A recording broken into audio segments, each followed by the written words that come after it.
Hello, listeners, and welcome to another episode of the Building Better podcast, where we go over all types of solutions for getting better built communities and buildings. And I want to welcome my guest today, who is Coby Lefkowitz, urbanist, real estate developer, writer, and consultant, with a goal to create more beautiful, walkable, and humane places for everyone to live in. hmm So, welcome, Coby. I'm very happy that you made the time It's to great to join us. it's great to be here. Thank you. Thank you for having me. Of course, I'm always happy to have great minds like yourself on the show and give us a little bit of insight of what like a really knowledgeable person thinks about how to make better communities, how how can we solve for this current housing crisis that we're having, and what solutions can we do for new developments in current cities that are very densified. hmm So I think a good starting point is like broadly answer, how do you think we can battle this current housing crisis that we're living all over the country? Yeah. So principally, the issue in the housing crisis is that we don't have enough housing, and unfortunately, there are some places in America who have not internalized that it's principally a supply and demand issue.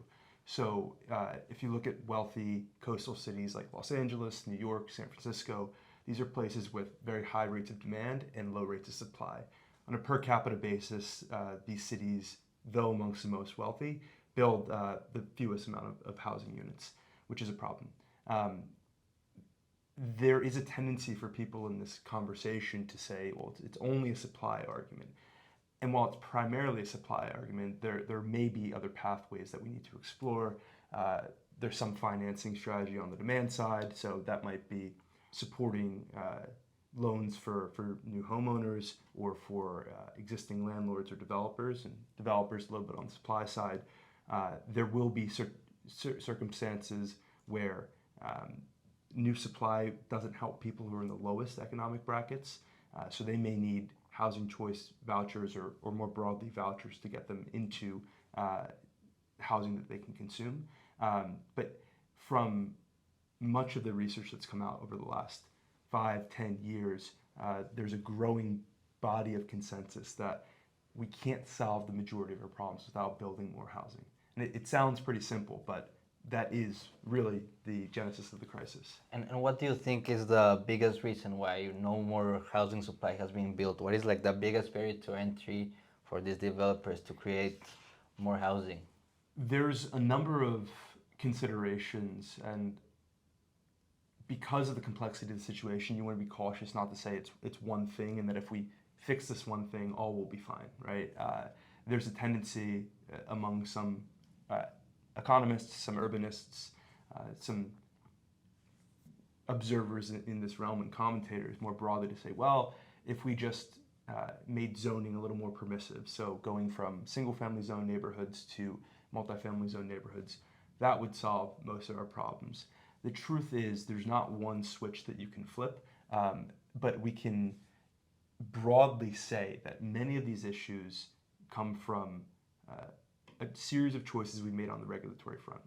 Uh, in many ways, our housing crisis is self-inflicted. And the reason we can say that is because there are fastly growing metropolitan areas around the world that have been able to accommodate the needs of the people and grow to quite considerable populations without having these growing pains. So the best example that urbanists and folks who are working to address the housing crisis will point to is Tokyo in Japan.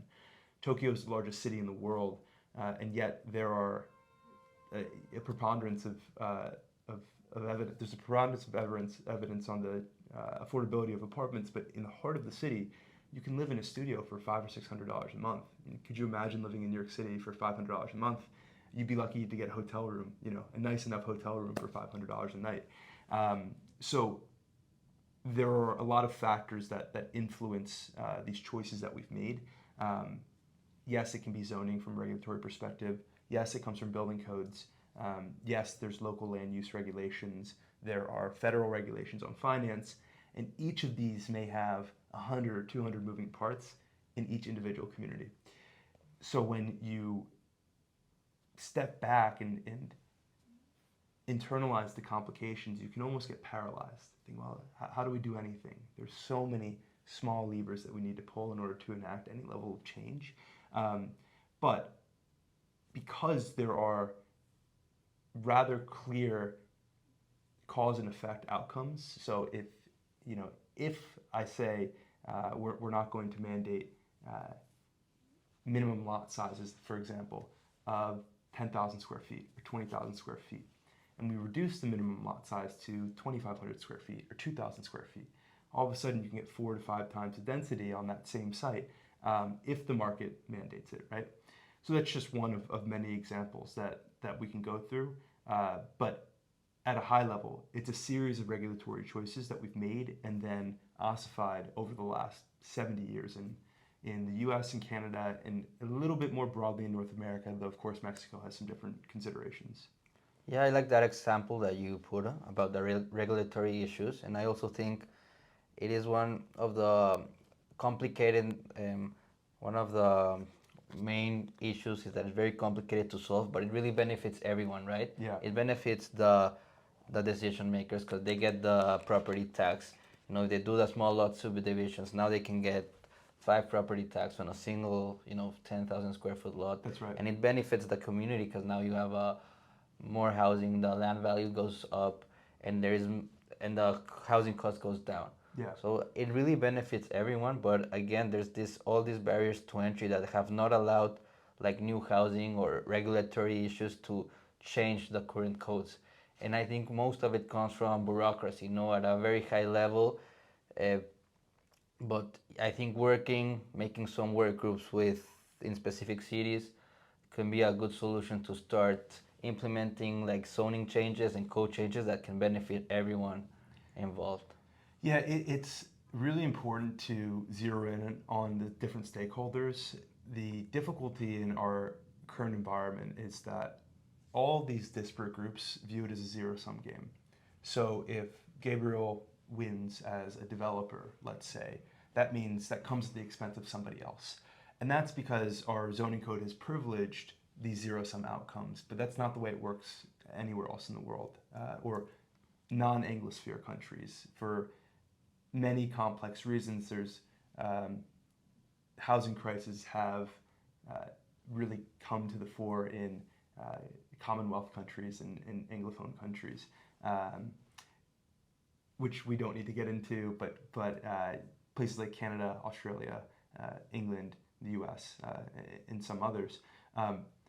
But what I think is as important as understanding the nature of the problem from a regulatory perspective, and certainly there's no small amount of bureaucracy, and we can put a pin in that and talk on that in a second, is that we need to be able to reframe the conversation to say, if we allow for more development in this community, to your point, city officials will be happy because they have more tax revenues. And with more tax revenues, that means they can repave the streets and they can replant our parks and they can have higher rates of trash cleanup, right? If obviously the developer is going to be happy, they can provide jobs in the city, which city officials will appreciate as well. Renters and tenants and homeowners will appreciate that because no longer are you fighting over a very scarce amount of supply. The example that I use is if we were to go to dinner and it was a very sought out restaurant and the chef said, we can make 100 meals tonight, we can make 200 meals tonight, but the sanitation department said that we can only make 25 tonight for whatever reason. And these were really, really highly sought after meals, and the chef was masterful. The 25 wealthiest people would fight over those meals, and 100 people, 200, 300 people may have wanted to go to that restaurant, but they can't afford to compete against the 25 people who have the most money. So instead of having an arbitrary restriction on who can eat at that restaurant, let's open it up. And if the market wills that more people will go to the restaurant, more people will go to the restaurant, and if they don't, they won't. But unfortunately, we have gotten mired down into this notion that we must all fight against one another, and that couldn't be further from the truth. The best communities are an amalgam of many hands shaping them, not just a politician, not just a developer, not just a tenant advocate or even an architect or engineer. It's everyone in the community, and we've rather unfortunately moved away from that mode of building and those development patterns to a very top-down pattern that's prescribed by a bureaucracy or by a very large developer, which I think leads to worse outcomes, because then we have cities that all look the same. They are banal and boring, and they don't speak to our souls. But when you go to some communities that get a lot of these things right, it's not the large builders who are spending much time in these communities. It's the butcher or the baker or the barber who and hairdresser who said, you know what, I have this little plot of land, and land didn't cost me much, and I'd love to be able to have my storefront on the ground floor, or maybe even the front of the lot, and I'd like to live on the back. I don't know much about construction. I'll find someone in the neighborhood, but I know I want it to look this certain way, and it might be a massive departure from the way other things are done, because there's a small group of voices in the room right now, right? But if we expand the game, I do believe we're going to get better outcomes, and everyone will see that their outcomes will be better, not just the select few that today's environment privileges. Yeah, I was reading through your post in X in Twitter, and I saw a very interesting post that you put, that what does a sustainable community looks like, right? Everyone thinks that it looks like very big backyards and front yards with very big separated lots, but you have like what you describe as a sustainable community is like very densely packed inside a small space, and every like building has a little bit more of character in it. So can you talk a little bit about like what does a really sustainable community works, and why is it not like all this broad space for everyone? It is one of those things that can seem paradoxical at first. So of course I have a big lawn, I have greenery, I have grass, I have trees. That's sustainable, right? Isn't sustainable the same thing as green, right? Think about New York City or Mexico City. These are noisy, boisterous, dirty in some cases. Definitely New York, I can speak for. Covered in asphalt. It doesn't feel like a place where one is, or where the environment is thriving, rather, right? Maybe in New York there's rats and there's other rodents that are doing really well, and pigeons, but not greenery so much. So the paradox comes that New York has very high density.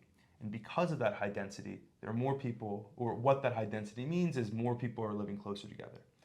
And when a higher amount of people are living closer together, that means they're not living in the countryside. They're not living on natural lands.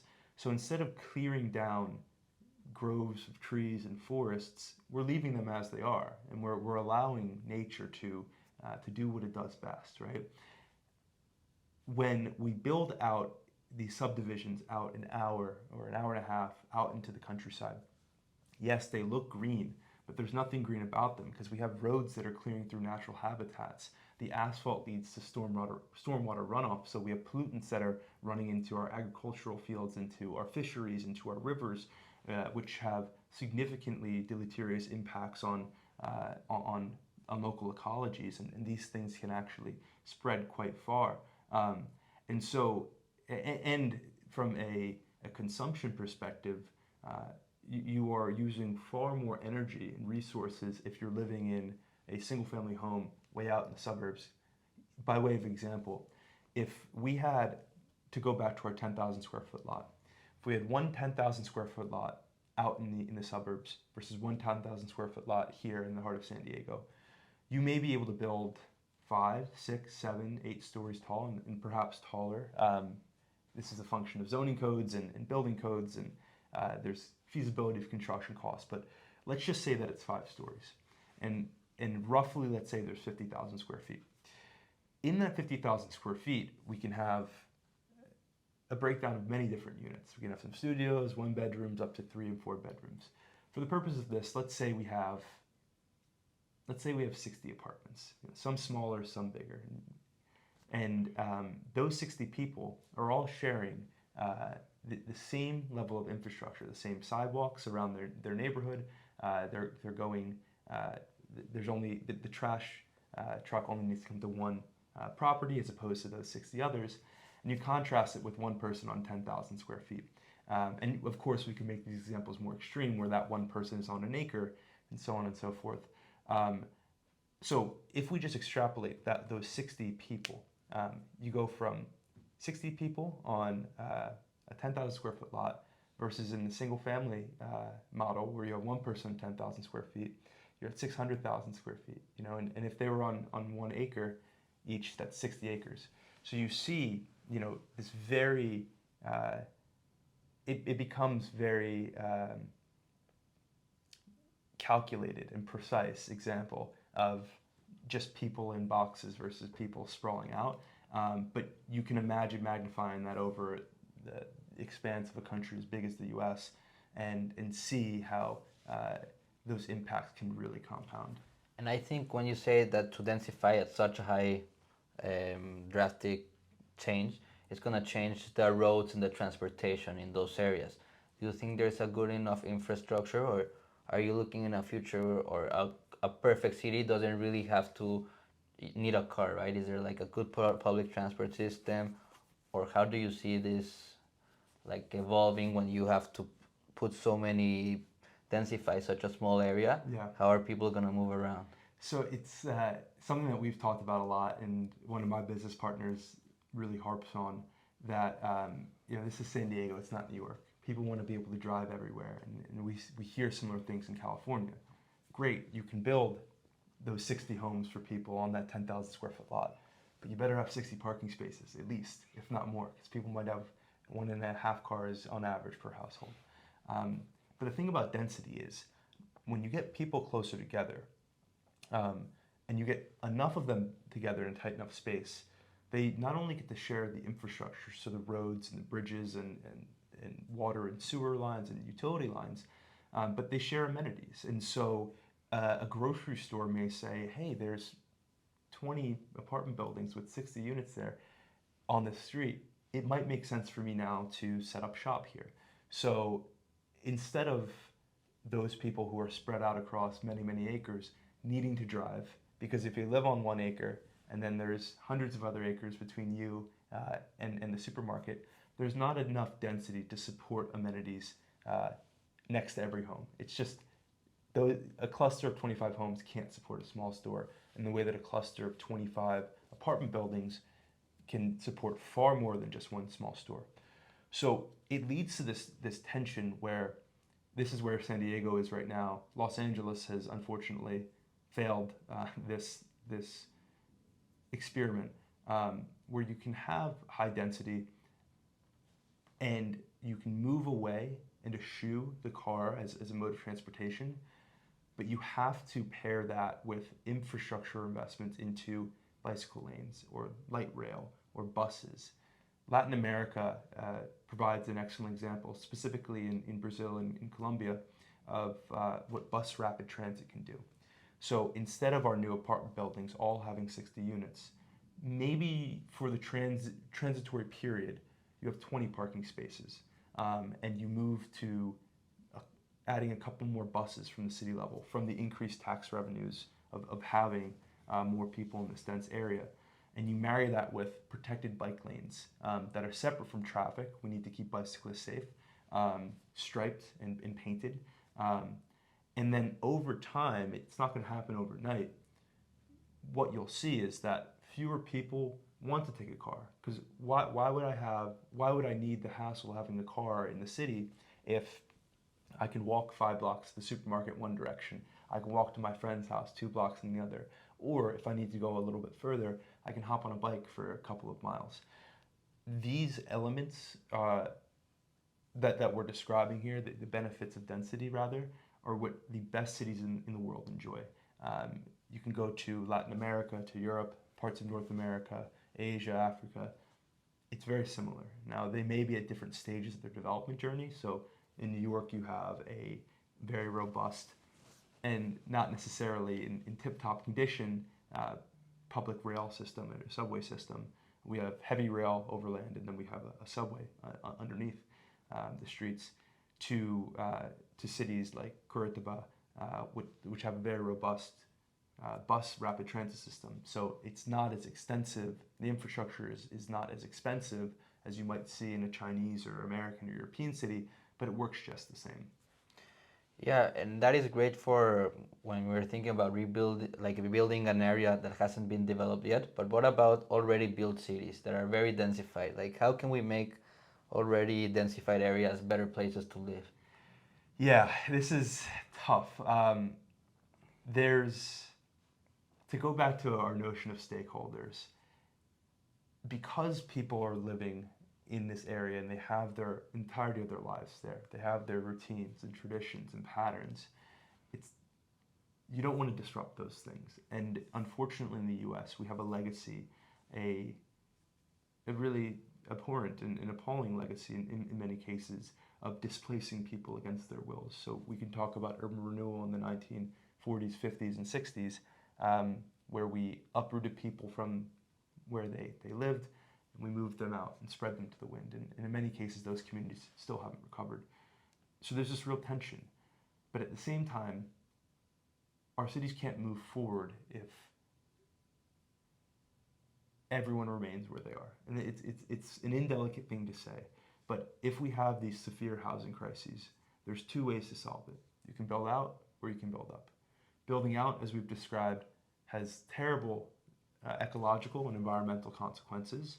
It has miserable consequences on one's physical and mental health as well. If you're in the car for an hour and a half every single day and you're in traffic and you're yelling at the people in front of you, that's going to raise your stress levels, your cortisol levels.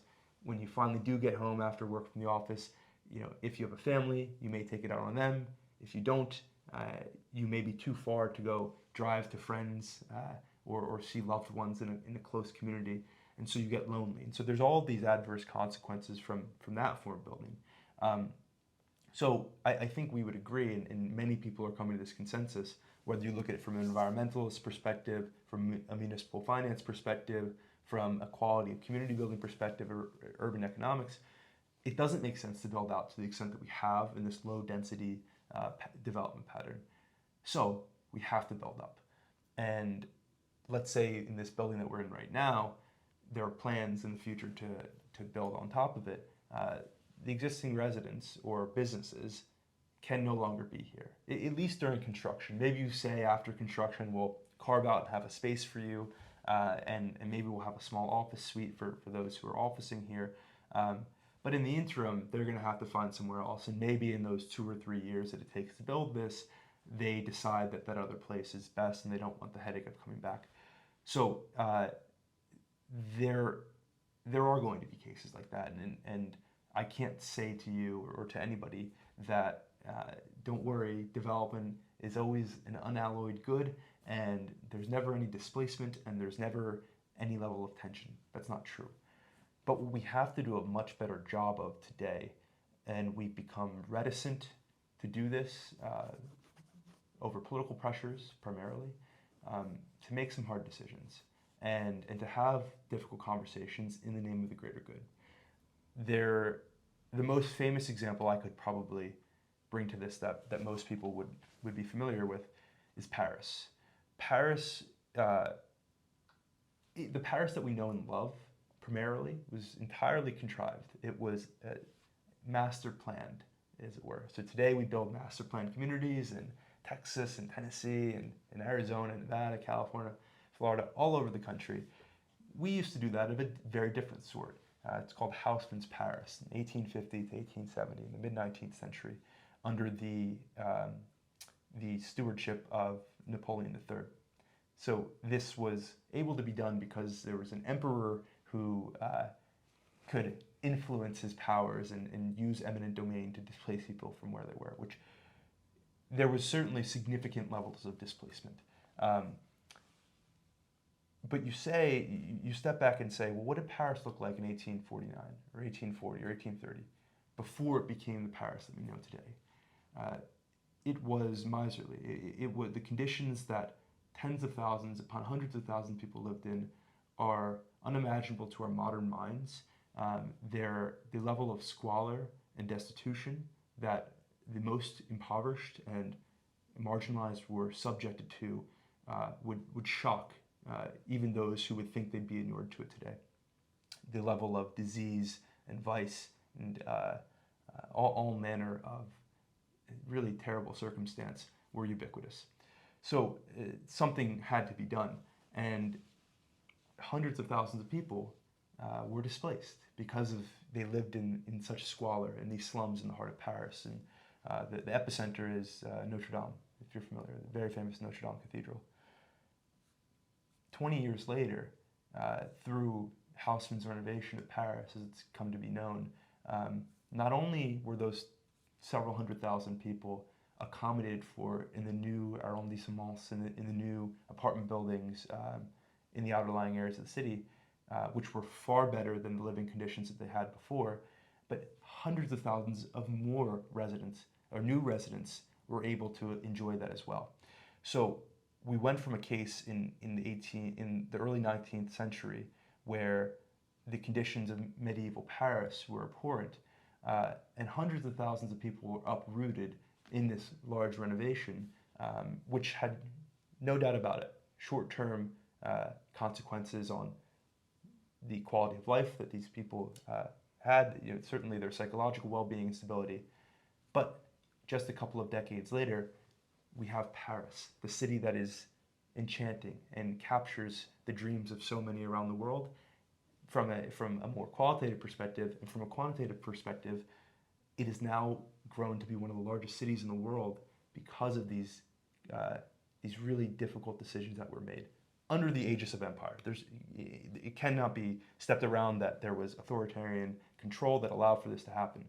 I'm not advocating for that in North America, but what I am saying is that we need to move to a world where we say, if there are rather, these profound consequences of our current decision making and of our status quo, we have to be able to take a more comprehensive and a holistic picture of where we're going to be in 5 or 10 years after certain improvements, and say, there may be some people who are impacted today, but we're going to make sure that they're taken care of, and so that in 5, 10, 15 years, they'll be in a far better position today, and all those who want to join in to this project of city building and the promise, really, the promise of cities, can take part of it, and we can move in a more positive direction.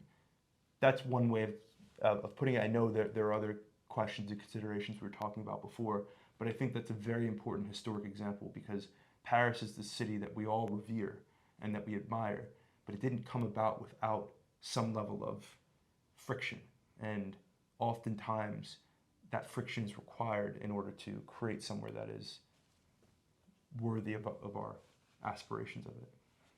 Yeah, I agree with what you're saying. Every time there's a change, there is a lot of the NIMBYs that we hear here in California, the "not in my backyard" movement. Yeah.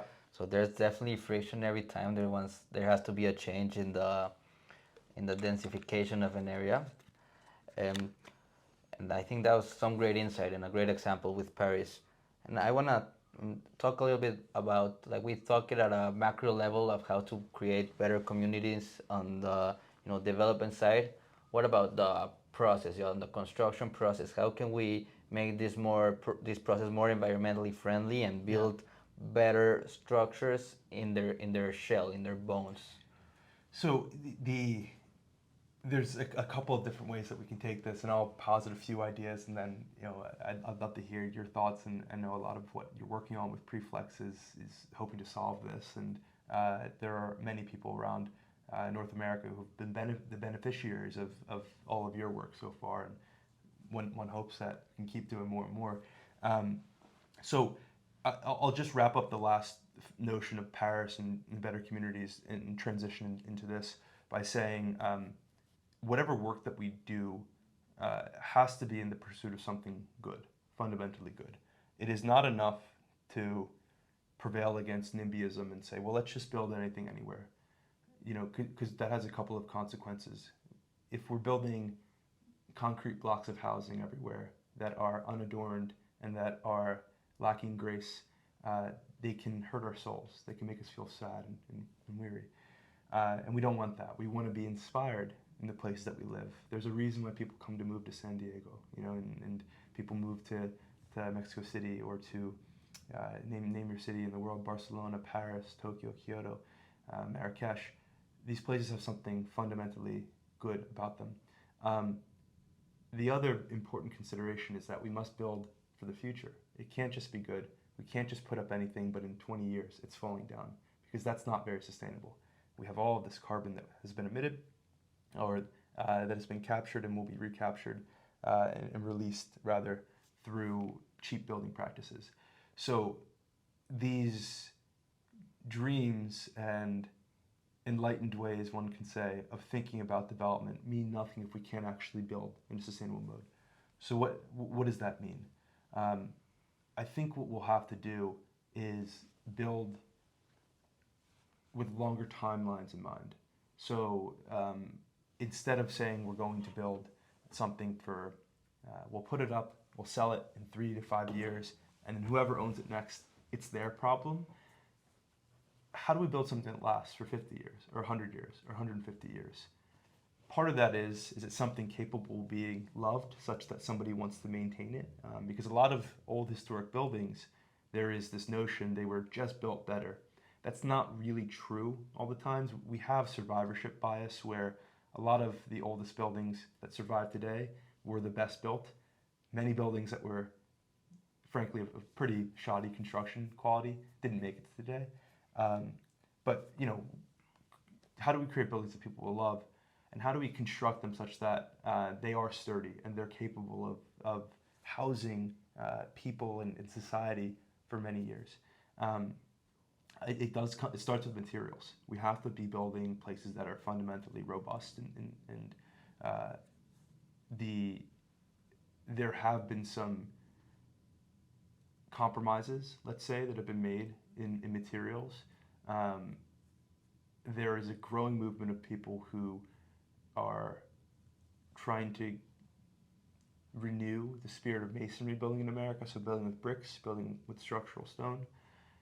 We're probably some way off, because it's very expensive. How can we build things that are sturdier, that on a cost-benefit analysis we can actually get built, is the next answer. I think a lot of what, I'd love to hear your thoughts, a lot of what you've been working on offers an answer for that, because it makes construction costs cheaper, so these projects can be viably built, but they are a lot more robust than what has been seen from a status quo perspective over the last 10 or 20 years. Yeah, that's definitely what we're trying to do, to sell materials that save time and money, and also save the planet, reducing the carbon footprint of the building. And that's how we came up with this solution, where it's really much stronger, more resilient buildings, because we're seeing increase of natural disasters in both severity and frequency. So there's definitely, we need to find ways to build first to rebuild these affected areas with stronger, more sturdier homes. And that's really one of the main goals we have here in Preflex, to help rebuild these areas and to have very knowledgeable people like yourself in the industry that can help us build better communities and better places to live. How do you in these, let's take the example of a disaster-prone region. I know there are certain building codes that cities can set forth, but what sort of building practices do you see as being able to provide more robust construction standards? So part of the Preflex structural insulated panels is the sturdiness, that the whole wall is a shear wall, so you don't have structural studs every 18 inches on center, where the whole wall is actually the structure. So it is completely hold down and anchored to the foundation, and lifting one of these homes up with wind load, it's going to be much tougher, as well as a projectile. If a projectile were to hit a stick frame wall, it can break through it very easily, while a sturdy SIP wall will hold that projectile and won't allow it to break into the house, saving the integrity of the structure. Yeah. So that's one way we see it work. The other thing is the energy efficiency and the sustainability side of it, right? Because we've seen that one of the biggest issues in the global warming, in the climate crisis right now, is the landfill, and the biggest majority of the landfill comes from construction materials. So it's important to use materials that can be recycled, that can be reused for different substances, and that's something that our product has as well. So that's, I mean, one way that we're trying to really help this housing crisis in not just building homes, but building homes that are environmentally friendly and that will last a long time, a lifetime. Yeah, there's this quote that a lot of urbanists will bandy about it, and a lot of architects as well. But folks who are thinking in these circles, that the greenest building is one that's already built, and the corollary to that is that the second greenest building is one that's built for last a long time. Um, so that's something that I appreciate, in all our talks the last few years about how do we create a better stock of housing. Um, it's not enough to just build and build anew if those homes are going to be washed away, right? If they're built in places that are disaster prone or that it'll just be knocked down, because that's not sustainable at all, and it doesn't help the families who are there. There needs to be security. So if we can't, redevelop the existing buildings in a city, and in many cases, cities are growing beyond their historic population, so there aren't old buildings to continuously redevelop into newer spaces. We have to build for posterity in mind. I agree. I definitely agree with you, Kobe, and I thank you a lot for coming to our show and sharing your knowledge on creating better communities. If our followers want to check out more about your work, they can follow you on X and Twitter at Coby Lefko. Coby Lefko. Coby. And I'm sure we'll keep having more conversations. And I'm very excited to see what the future holds for you and see how you can help everyone in this country and all around the world build better communities. Fingers crossed. It takes little conversations like this one at a time to start positing these ideas and putting them in folks' minds. And then it's just one project at a time. We have a tendency, with all of the ambitions that you have with Preflex, to want to zoom out and say that we have all this work to be done and we're going to be doing hundreds of homes or all of this massive square footage. And it's easy to be excited by that.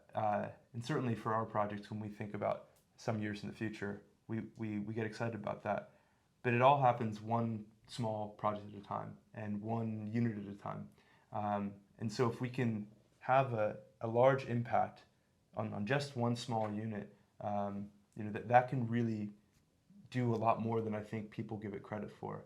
Because these are places that people will spend most of their lives in, either living in or walking by. So if we can make people's lives just a little bit better, one project at a time, over many, many hundreds and thousands and then millions of these projects, we can make the world better. But it starts with a very determined approach to get there.